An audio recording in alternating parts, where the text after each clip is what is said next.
नमस्कार।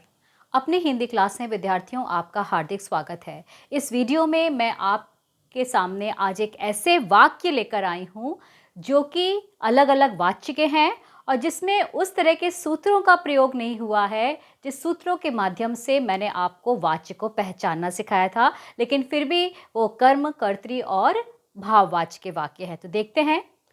पहला वाक्य है, आज देर तक नहीं बैठा जा सकेगा। अब ये किस तरह का वाच्य है? अब देखिए, इसमें ना तो ने या शून्य कारक है कर्ता के बाद, ना ही के द्वारा का प्रयोग है कर्ता के बाद, ना ही कोई निर्जीव कर्ता है और ना ही से कारक चिन्ह का प्रयोग किया गया है कर्ता के बाद। लेकिन उसके बाद भी हम बोल सकते हैं आज देर तक नहीं बैठा जा सकेगा। ये आपका कर्मवाच्य का वाक्य है। अब कैसे, ये देखिए। आज देर तक नहीं बैठा जा सकेगा, हमने कर्मवाच्य में सीखा था कि कर्मवाच्य में कर्ता का लोप होता है, या तो निर्जीव कर्ता होता है या फिर कर्ता का लोप होता है। अब यहाँ पर आज देर तक नहीं बैठा जा सकेगा, ये किसी के द्वारा ये भाव बोला गया होगा, किसी ने फील किया होगा कि हम यहाँ पे आज देर तक नहीं बैठ सकते, किसी के द्वारा हुआ होगा।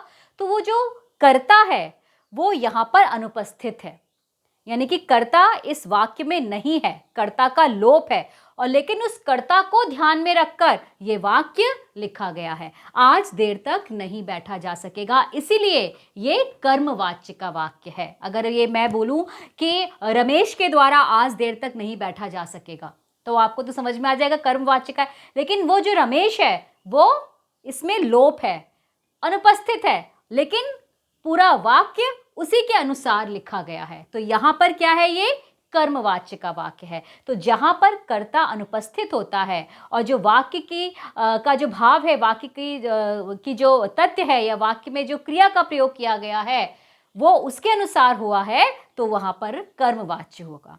फिर है, गरीब का दुख देखा नहीं जाता।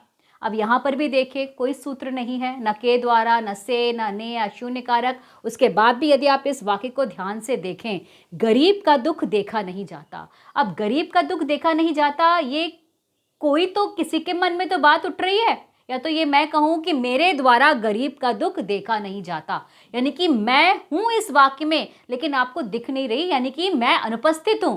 कर्ता यहां पर अनुपस्थित है, कर्ता का लोप है, लेकिन वाक्य उस कर्ता के अनुसार ही है। ठीक है, कि मेरे द्वारा गरीब का दुख देखा नहीं जाता। तो यहां पर भी क्या है, कर्ता अनुपस्थित है लेकिन वाक्य किसका है, कर्मवाच्य का वाक्य है। फिर है, अपराधी को पेश किया जाए। अब यहां पर भी देखिए, अपराधी को पेश किया जाए यानी कि अपराधी को किसी के द्वारा ही पेश किया जाएगा।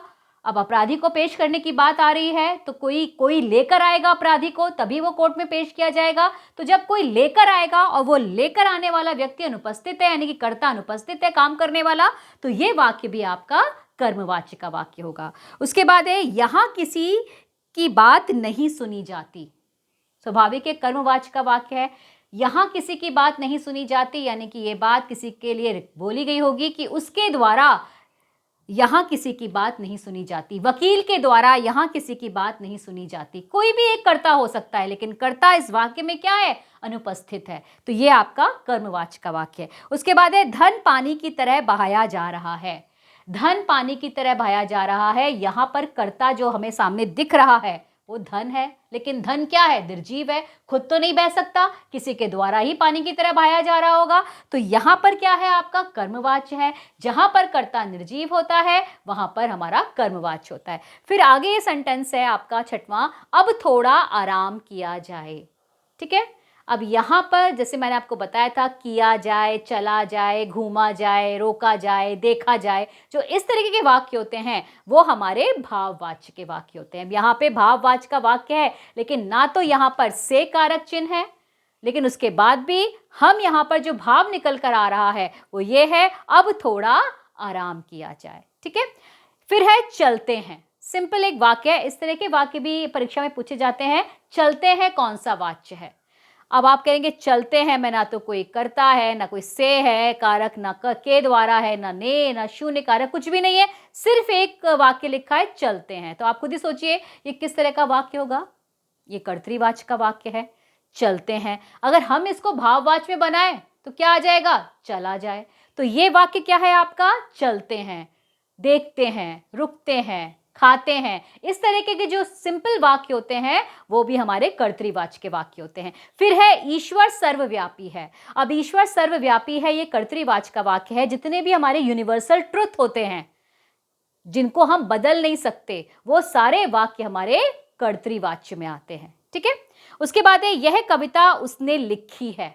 अब यहां पर भी कौन सा वाच्य है? ये कर्तृवाच्य है। हमने कैसे पहचाना? आप देखिए यहां पर ने कारक चिन्ह आ रहा है, लेकिन आपने अभी तक वाक्य ऐसे ही पढ़े कि कर्ता शुरू में होगा, उसके बाद ने कारक चिन्ह होगा, लेकिन ऐसा नहीं है। इस तरह के वाक्य भी भ्रमित करने के लिए पूछे जाते हैं कि ये कविता उसने लिखी है। यहां पर कर्ता यहां पर बीच में आ गया है, उसने यानी कि वह के बारे में बात की जा रही है कि यह कविता उसने लिखी है। तो यह भी आपका कर्तृवाच्य का वाक्य है। उसके बाद आज मुझसे सोया भी नहीं जा रहा। अब ये किस तरह का वाक्य है?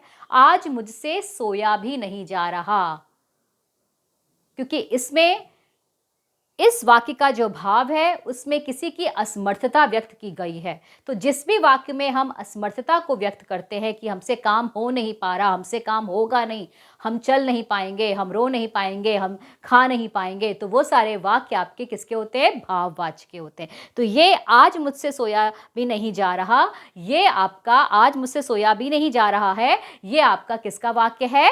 भाववाच्य का वाक्य है। तो इस तरीके से हमने ये 10 सेंटेंसेस के माध्यम से ये देखा कि जहाँ पर अगर सूत्रों का प्रयोग नहीं भी किया गया है तो भी हम बिना सूत्र की सहायता से भी हम इस तरह के वाक्यों को में कौन सा वाच्य है हम इसको पहचान सकते हैं।